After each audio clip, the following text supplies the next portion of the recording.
नमस्कार मित्रों, गुजरात की राजधानी गांधीनगर से करीब 13 किलोमीटर दूर एक गांव है डिगूचा नाम से।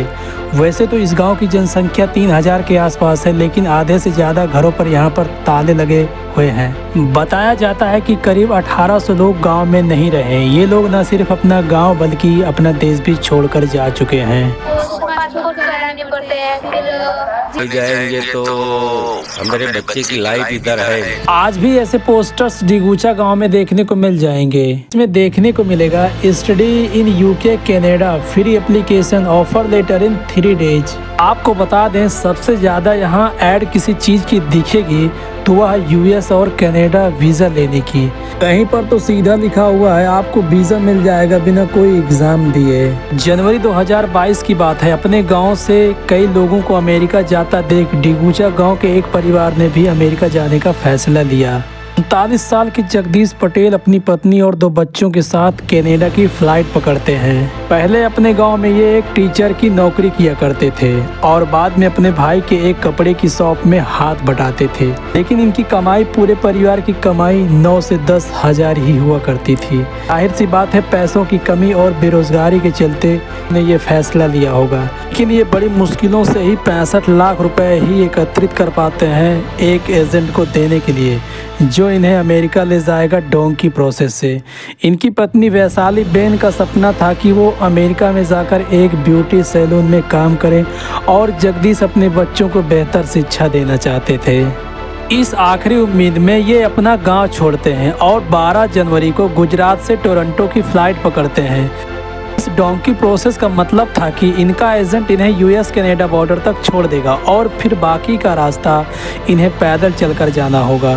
टोरंटो में लैंड करने के बाद करीब 1 हफ्ता ही बीता था कि पुलिस को पूरे परिवार की लाशें मिलती हैं बॉर्डर से सिर्फ 12 मीटर की दूरी पर।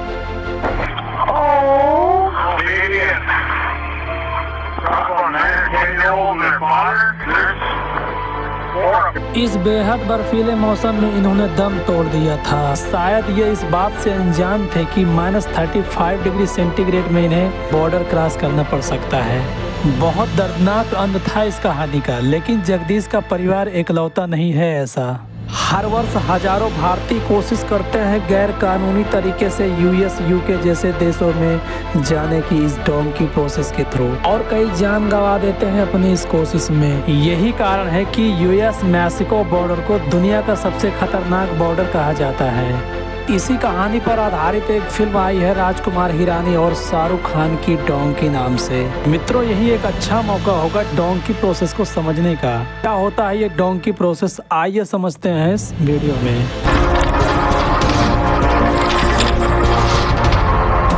ये जो पूरा प्रोसेस होता है दोस्तों, बिना वीज़ा किसी देश में जाने का बैकडोर अवैध तरीके से, इसे डोंकी फ्लाइट या डोंकी प्रोसेस का नाम दिया जाता है। आपको बता दें कि शुरुआत में इसे यूके के लिए इस्तेमाल किया जाता था। कई भारतीय इस तरीके से जाने के लिए पहले यूरोप के शेंगेन जोन में जाते थे। ये 27 यूरोपियन देश की जोन है। यहाँ सिर्फ एक शेंगेन वीज़ा की ज़रूरत होती है। इनमें से किसी भी देश का वीज़ा हो तो बिना किसी दूसरे देश के वीज़ा के बॉर्डर क्रॉस किया जा सकता है। हालांकि यूके कभी भी शेंगेन जोन का हिस्सा नहीं रहा, लेकिन यूके बहुत नज़दीक है यूरोप के। लोग अलग अलग तरीक़ों से यूरोप से होते हुए यूके घुसने की कोशिश किया करते हैं। कुछ लोग ट्रकों से ट्रेवल करते हैं, कुछ लोग गाड़ियों से, तो कुछ लोग पैदल चलकर घंटों घंटों तक का सफ़र तय करते हैं। माइग्रेशन पॉलिसी इंस्टीट्यूट की स्टैटिस्टिक्स बताती है कि आज से 10 वर्ष पहले भी 150 भारतीय डिपोर्ट किया गया था यूके से। लेकिन आज भी ये डोंकी प्रोसेस हर तरह की बैकडोर एंट्रेंस के लिए प्रयोग किया जाता है। लेकिन ज़्यादातर लोग यूके की जगह अमेरिका जाने की सोचते हैं इस डोंकी प्रोसेस से। इंडिया में हजारों वीज़ा एजेंसीज और कंपनीज हैं जो ये काम करवाती हैं। इन कंपनीज या एजेंसीज में ये जो एजेंट होते हैं इन्हें डोंकर्स कहा जाता है, क्योंकि ये लोगों को ट्रांसपोर्ट करने का काम करते हैं। लेकिन आपको बता दें मित्रों, सबसे ज़्यादा गैर कानूनी तरीके से लोगों को बाहर ट्रांसपोर्ट करने का काम भारत में गुजरात और पंजाब से होता है। लेकिन रिसेंटली बढ़ती बेरोजगारी के चलते हरियाणा भी इस मुकाबले में आगे निकल गया है। कितना प्राइस ये एजेंसीज चार्ज करती हैं ये डिपेंड्स करता है कि इनका आप कौन सा पैकेज लोगे। शायद आपको ये सुनने में थोड़ा अटपटा लगे, लेकिन यह सत्य है। ये लोग आपका डिलक्स ट्रैवल पैकेज बनाते हैं जिसमें आपकी फेक आईडीज डॉक्यूमेंट्स बनवाएंगे और भिजवाने के लिए गारंटी भी लेंगे। और हाँ, यदि आपको ज़्यादा पे नहीं करना है तो आपको ये बॉर्डर तक छोड़ जाएंगे, उसके बाद आपको पैदल जाना है। औसतन ये लोग आपसे 25 से 60 लाख रुपए की डिमांड कर सकते हैं। बहुत से लोग जो इन कंपनीज के जाल में फंसते हैं उनको या तो पता नहीं होता कि इतना पैसा भी लगता है वीज़ा के लिए, या तो फिर ये लोग अपना वीज़ा लगवा ही नहीं पाते या कोई ना कोई रिक्वायरमेंट मैच नहीं कर पाते। इसीलिए इन लोगों को इतनी रकम देने के सिवा कोई रास्ता नहीं बच पाता। पटेल परिवार की बात, जिनकी हम बातें वीडियो में कर रहे थे, उनकी कहानी पर हम वापस आए तो उन्होंने ज़्यादा लोगों को बताया नहीं था कि ये लोग कहाँ जा रहे हैं। 12 जनवरी को टोरंटो पहुंचने के बाद वो कनाडा के मैनिटोबा प्रोविंस में गए, जो करीब 2000 किलोमीटर दूर है टोरंटो से।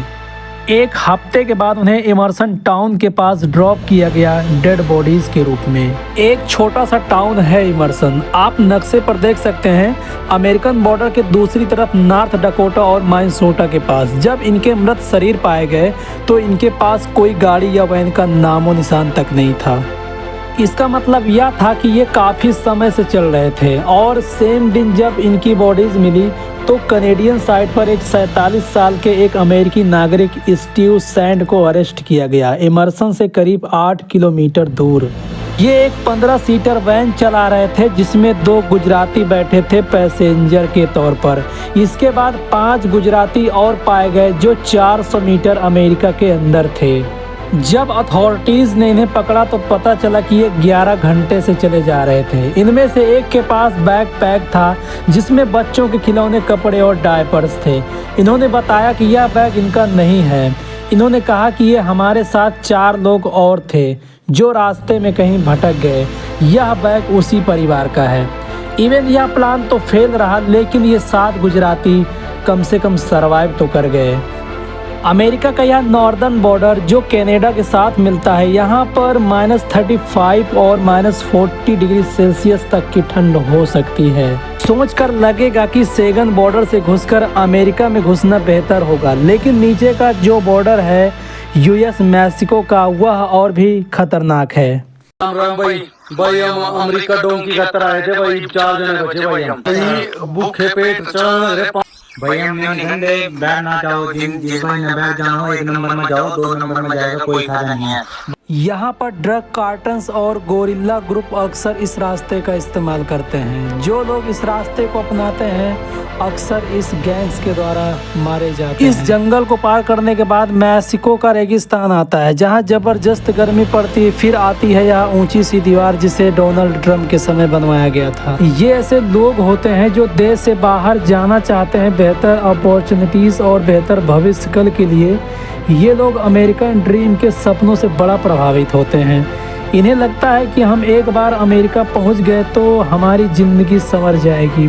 आमतौर पर जो लोग अपर क्लास या अपर मिडिल क्लास से होते हैं वह लोग अक्सर सेम कारण की वजह से देश से बाहर जाना चाहते हैं, लेकिन उनके लीगल तरीके बहुत होते हैं। उनकी अच्छी नौकरियां होती हैं तो वह बाहर अच्छी नौकरियों के लिए अप्लाई कर सकते हैं, या फिर उनकी एजुकेशन क्वालिफ़िकेशन होती है कि वह स्टूडेंट के तौर पर बाहर जाकर यूनिवर्सिटीज़ में जाकर पढ़ाई कर सकते हैं। नीलेश त्रिवेदी एक ऐसे ही इंसान हैं जो 30 साल पहले इंडिया छोड़कर कनाडा गए और बीबीसी को बताते हैं कि ये हाईली एजुकेटेड इंजीनियर थे इंडिया में, लेकिन ये ऊपर नहीं उठ पा रहे थे। साल 2000 में ही इन्हें कैनेडियन नागरिकता मिल गई थी और कनाडा में ये अपना एक रेस्टोरेंट चलाते थे। जब ऐसे सक्सेस केसेस अपने परिवार और दोस्तों को बताते हैं लोग तो उनकी उम्मीद जागती है और धीरे धीरे और लोग भी मोटिवेट होते हैं इस रास्ते को अपनाने में। यदि आप इस डेटा को देखेंगे तो हैरान रह जाओगे। यूएस कस्टम और बॉर्डर प्रोटेक्शन के अनुसार कितने भारतीय गैर कानूनी तरीके से अमेरिकन बॉर्डर में घुसे, हर साल यह नंबर कितना तेजी से बढ़ता गया। 2013 में यह नंबर न के बराबर होता था, लेकिन 2017 और 19 के बाद कितना बढ़ा और अंतर कितना देखने को मिला। 2020 से 2021 के बीच में करीब 30,000 भारतीयों ने अमेरिकन बॉर्डर क्रॉस करने की कोशिश की। 2021-22 में यह डबल हो गया, करीब 63,927 तक पहुंच गया। जो लेटेस्ट डेटा है आपको नहीं दिख रहा है वह इससे भी ऊपर है। आपको बता दें कि अक्टूबर 2022 से सितंबर 2023 के बीच यह डेटा 97,000 तक पहुंच चुका है। ऑलमोस्ट एक साल में 1 लाख भारतीय गैर कानूनी तरीके से अमेरिका में घुसने की कोशिश कर रहे हैं। इस साल के डेटा में देखें तो 97,000 भारतीयों में से करीब 30,000 कनाडा बॉर्डर के आसपास पकड़े गए और करीब 41,000 मैक्सिको बॉर्डर के पास पकड़े गए। यह समस्या केवल इंडियंस की नहीं है, अन्य देशों के लोग भी इस डोंकी प्रोसेस का इस्तेमाल करते हैं।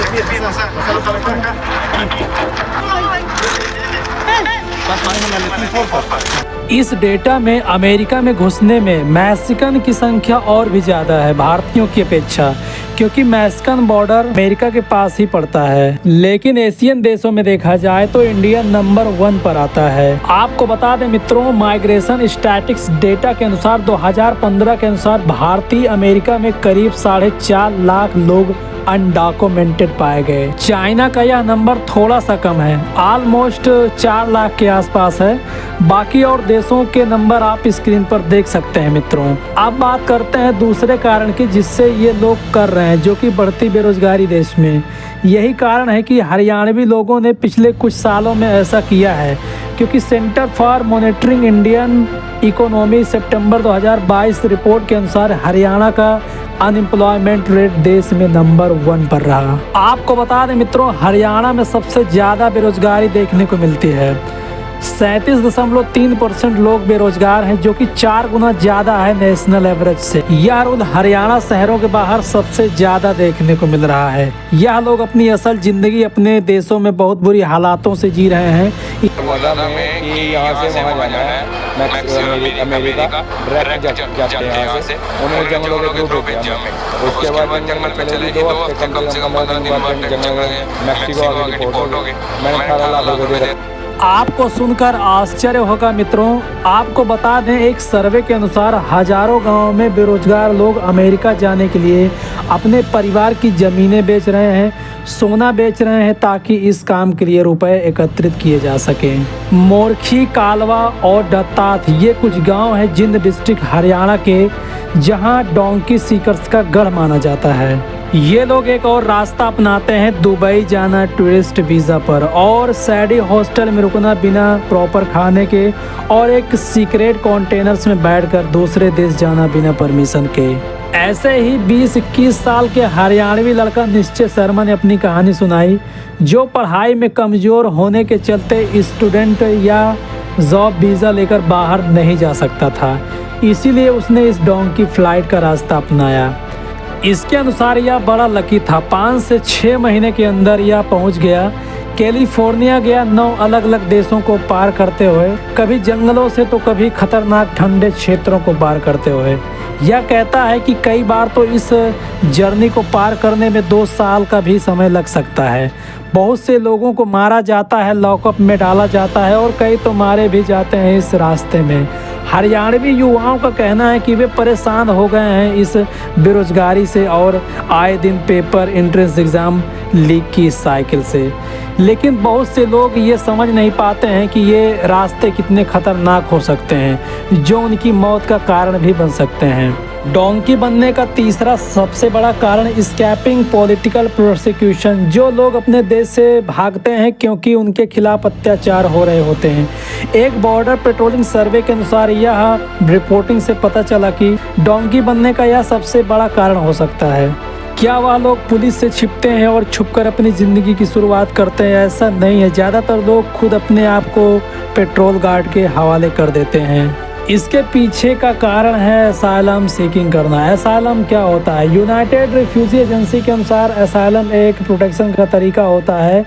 आप किसी देश में असाइलम सीक करते हो वह देश आपको प्रोटेक्ट करता है कि आप उस देश में रह सकते हो, क्योंकि आप अपने देश में रहोगे तो खतरे में आ सकते हो। ये कैसा खतरा हो सकता है, आइए जानते हैं। ये खतरे कोई पॉलिटिकल खतरा हो सकता है कि आपको कोई मार दे, या फिर धार्मिक पक्षपात हो सकता है। जो लोग यह रास्ता अपनाते हैं वह बॉर्डर पेट्रोल के पास जाकर कहते हैं कि हम असाइलम सीख कर रहे हैं। कई कारण हो सकते हैं असाइलम सीख करने का जो ये रास्ता अपनाते हैं। इनमें से कुछ असाइलम सीख करने की कैटेगरीज हैं, उस पर हम चर्चा करेंगे। जैसे रिलीजियस प्रोसिक्यूशन, यदि आप किसी धर्म से हो और आपके खिलाफ अत्याचार होता है। एक हो गया पॉलिटिकल प्रोसिक्यूशन, किसी को उसकी पॉलिटिकल विश्वास से खतरा पहुंचता है, किसी को उसकी धार्मिक पहचान से खतरा पहुंचता है और उसके खिलाफ अत्याचार होता है। एक हो गया कास्ट बेस्ड प्रोसिक्यूशन, किसी को उसकी जाति के आधार पर उसके खिलाफ अत्याचार हो रहा होता है। ये कई कारण बता सकते हैं, लेकिन आपको बता दें कि यह कारण सही है या गलत, इसका निर्णय करने के लिए एक इमिग्रेशन जज होता है। जो लोग बॉर्डर पार करने के बाद असाइलम के लिए अप्लाई करते हैं, उन्हें इमिग्रेशन कोर्ट में जाकर अपनी सफाई देनी होती है कि वह जो कह रहे हैं ट्रुथ है। कई बार लोग अपनी सफाई में जब असफल हो जाते हैं, उन्हें पुनः उनके देश डिपोर्ट कर दिया जाता है। सीधा सा मतलब जो लाखों रुपए खर्च किए बर्बाद, और जो झूठे पकड़े गए तो ऊपर से हमेशा के लिए बैन लगा दिया जाता है कि आप अमेरिका में कभी जीवन भर लीगली तरीके से भी एंट्री नहीं कर पाओगे। लेकिन कुछ जेन्युइन लोग भी होते हैं जिनका असली में यही कारण होता है डोंकी फ्लाइट लेने के पीछे। उदाहरण में एक जालंधर में रहने वाले जश्नप्रीत की कहानी है।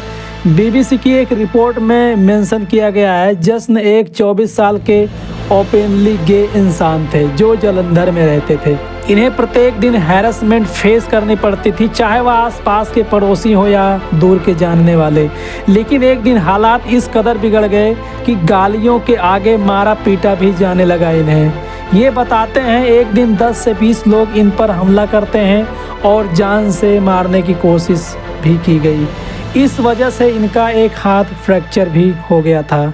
इन्होंने सोचा कि ये शहर से बाहर निकलकर किसी दूसरे शहर में शिफ्ट हो जाते हैं, लेकिन इन्हें एक चीज़ का डर था कि इंडिया में कहीं भी कल्चर इतना ओपन माइंड नहीं है गे लोगों को लेकर। और फिर इन्होंने डोंकी फ्लाइट का रास्ता अपनाया और टर्की और फ्रांस के थ्रू होते हुए किसी तरह मैक्सिको बॉर्डर तक पहुँचे और अमेरिका में एंटर किए। वहाँ इन्होंने असाइलम के लिए अप्लाई किया और इन्हें अप्रूवल भी मिल गया। आखिर में एक बात ज़रूर कहूँगा, जान है तो जहान है। कभी भी ऐसे रास्ते चुनने का कोई फ़ायदा नहीं होता। ऐसे रास्ते सिर्फ़ और सिर्फ मौत के दरवाजे पर ही खुलते हैं। ये वाला वीडियो आपको कैसा लगे मित्रों, कमेंट बॉक्स में ज़रूर छोड़िएगा। और हाँ, चैनल पर नए हैं तो चैनल को सब्सक्राइब अवश्य कर लीजिएगा, जिससे प्रत्येक वीडियो का नोटिफिकेशन आप तक पहुंच सके मित्रों।